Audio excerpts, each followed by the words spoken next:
afternoon, good evening, wherever you are. Welcome to Mango Seed Faith. We are going to continue with our miracle part 2. If you haven't seen our miracle part 1, I'll drop the link there. It's also on my YouTube channel. Also my other videos that's there, like my diagnosis, and then the ones that talks about the different miscarriages. You can always catch up with my story with that, and they're just to encourage you. So we're going to jump right into part 2 of our miracle. Trust me, these videos are not easy to talk about, because as I said, as I'm encouraging you, I'm also encouraging myself. So let's just jump straight into labor and delivery.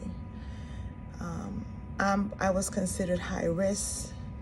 I'm older, and also because once you're over 35, you know that's high risk, and also because of the injections that I am taking to prevent any blood clots, like I mentioned in my other video.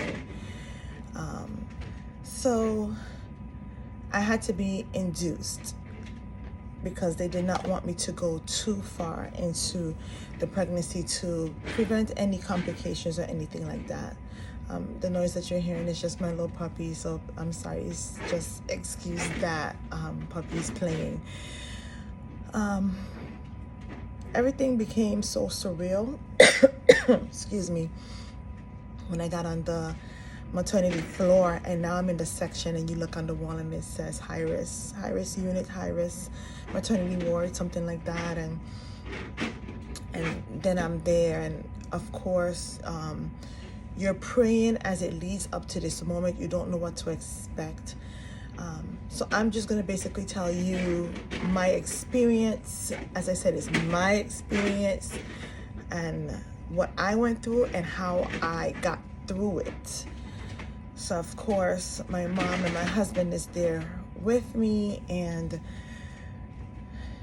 I'm relaxed, I'm calm, but excited because I'm going to finally see my baby. Never got this far before. I'm going to finally be a mother, and you're just so grateful. You're just so, and I'm going to try and post a picture of before, as I call it, the party started. So of course you're given these medication. This pill is so small, but yet still it does so much because now it's bringing on the pain. So let's fast forward a little bit. Every moment they're telling me, oh, baby doesn't like this position, mom, we need to change you. Baby doesn't like this position, we need to change you again. And so forth, they're trying to monitor the baby and all these different things. And of course you're just staying prayed up because you just don't know what to expect and so forth. So I'm in a hospital from Tuesday when they started the induction, and even when the pain began to come on and everything, you know, I just breathed through it. I just asked God to help me and everything. But long story short, I was not progressing at all. Then they moved me to another unit because at this point now the pain is so unbearable, and I'm asking for epidural, which didn't seem possible at first, and I had to wait a long time for it. Now, everyone have different epidural stories, but what I will say is, even in the midst of good happening, the devil, as I would say, always bring his big head to try to deter your faith and just try to make you doubt the promise that God has given you and the good things that is supposed to happen for you. And as I said, this was an exciting moment for us, but I began to see the devil stick his hand, or try to stick his hand in. So during the epidural, the best way that I can explain this is, from my understanding, it's supposed to go, let's just make this less complicated of an explanation. It's supposed to go in the center of the spine, and there's a certain location in between that they're supposed to go. I just know when I got my epidural, I felt the medicine go to the right. Both legs got numb. I couldn't feel them anymore. And I wasn't feeling pain anymore until about maybe 20-30 minutes after only my right leg was numb, and I'm feeling pain all over again. When they changed shift and the other anesthesia checked, the needle went too far to the right. And I'm like, oh my God. And here I am in so much pain. They're giving me heavy medication and it's not working. It's not working. And in the meantime, the baby's heart rate keeps on dropping. And I said to my doctor, I said, listen, you have to deliver me before you leave. And I said, I don't want this to be an emergency C-section. I need us to really be able to have clear heads to really think this through right now, because I don't want anything to happen to my baby. I remember being in so much pain, and at different moments, I just remember my mom just resting her hand on my forehead and just beginning to pray. I did not know that my mom was picking up the same thing at the same time as I was, but I just remember praying and rebuking death from my life because of all of the different things that were happening, the different complications and stuff. And I said, God, you have to bring me through this. This is not going to be a situation where we have to choose I live or the baby live. No, we're not doing that. God, you did not bring me this far to leave me. And God, you gave me the word that everything is going to be all right. So I'm standing on your promise. I begin to remind God of what he said to me. I've never experienced pain like this before. With my miscarriages, you do feel contraction. I felt contractions, not on such a magnitude as this. It makes you feel as if you're going crazy, like you're going from yourself. And the only thing that I can hold on to was my faith in God, and to hold on to God himself, because only he can bring me through this.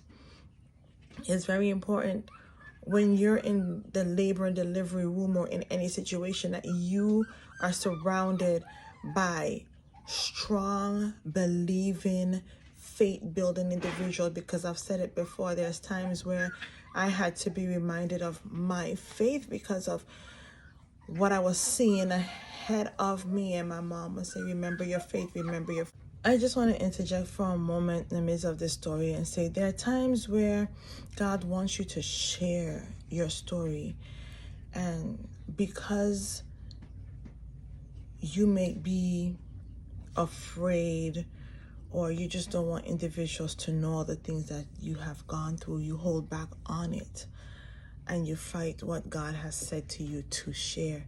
If you know that God has said to you, you have gone through this, share your story. You don't know what people are going through, and they need to hear it. And as I said, it's healing for yourself. So be obedient and share whatever God has laid on your heart to share. Don't be, okay, I'll share this, but I won't share that. That's not how God works. God will show you exactly, and he'll tell you exactly what to share, when to share it, how to share it. And you won't regret it. You won't regret it. Don't worry about what people may say, and they're going to talk, and don't worry about that. I had to put all those things aside when I began to share about my tumor. Come on, to share that you have been diagnosed with 2 brain tumors, or the hardest thing was even to talk about all the different miscarriages. Those are hard things to talk about, but because of my obedience to Christ, so many people have been blessed, so many people have been encouraged, and it makes me feel so good just to know that I was obedient to Christ and he allowed me to share it, and it entails has helped me to be delivered and to be healed from all the hurt from all those things I've gone through. Do you know that there is nothing too hard for our God to do? Sometimes we put limits on him, and we definitely need to take the limits off, because there is nothing impossible. This is where faith come in. You don't see it. You're hearing something else, but you just have to believe that despite what your eyes are seeing, or despite what your ears are hearing, God can and will still bring you through whatever it is. Take the limits off. God is a God where anything is possible. Anything is possible. With man, it's impossible, but with God, all things are possible. So let's just jump right back in. The pain, they're asking what's my pain level on a scale of 0 to 10. I think at that time it was like a 9, 10. The pain was just really bad. And I could just hear my mom in the back. She's like, Stacy, just breathe, just breathe, just breathe. So with the heart rate, because the medication was causing all kind of complications. It's like it's supposed to do one thing as far as bring on the contractions and have them nice and steady. But if the baby's heart rate is dropping, and even after they take off the medication, my body still was responding and the baby was responding in a negative way. So, okay, it's time for a C-section. As much as, Stacy, you may not want this, it's time for a C-section. C-section time. And I've heard of stories of individuals who the procedure has started and you're feeling pain as well. They're saying, no, it's pressure. You're feeling the pressure, yes, but you're also feeling pain. And during that time as well, because what's happening is the doctor wasn't even waiting for the nurse to check on me and then come back and give him report on how I was doing or whatever. No, the doctor was the one that was checking even before we all decided on the C-section. He himself was running in the room and checking for himself and saying, listen, we need to have a conversation with your husband. We need to do what we have to do and everything. And I'm saying to them, I'm having pain while they're starting cutting and everything. I'm like, I'm having pain. And they're like, oh no, Stacy, you're just having pressure. And I'm like, okay. I said, oh no. I said to my husband, I said, please tell the anesthesiologist I am having pain. He looks over at them because they're having a big full-fledged conversation. They're not paying no attention to me that there's a major surgery happening right now. Big conversation going on. And I said to my husband, I said, please tell the other anesthesiologist I'm having pain. And he told him, and that one listened, and it gave me more medicine. And the pain went away and all I was feeling is pressure. A few minutes later, I said, I feel like I'm going to throw up. No one's paying attention to me. I look at my husband. I said, listen, I'm about to throw up. When I said that to him, he says, listen, I need something. She's about to throw up. While in the operating room, on the operating bed, Stacy begins throwing up. This is when everyone's paying attention now. If my husband was not in that room with me, I don't know. I remember laying there because you're stretched out and they're telling you, no, you can't spit. No, you can't move your hand and all this stuff. And I began to pray because my life is about to change. Our life is about to change. This is the moment that we have been waiting for so many years.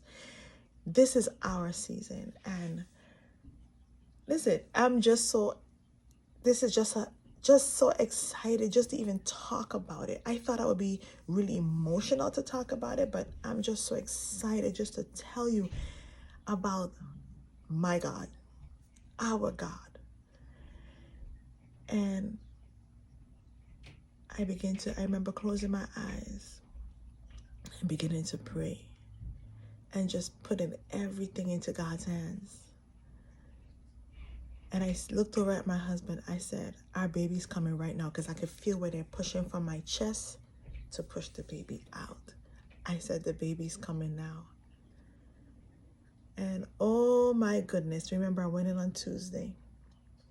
Wednesday about 2 o'clock, 2 something. Here comes our baby. And I hear the cry. Listen, that is music to my ears. music to my husband's ears. This is not a situation of, oh, I'm so sorry. The heartbeat that we saw before is not there. No, we're past that. We're past that. Oh, I'm sorry you miscarried again. No, we don't have to hear that no more. I'm hearing the cry of our child. Don't tell me that God is dead. Don't tell me that God doesn't hear prayers, and don't tell me that he doesn't honor your faith. He moves when he sees your faith. He's like, what? She has mango seed faith? No, we got to do something.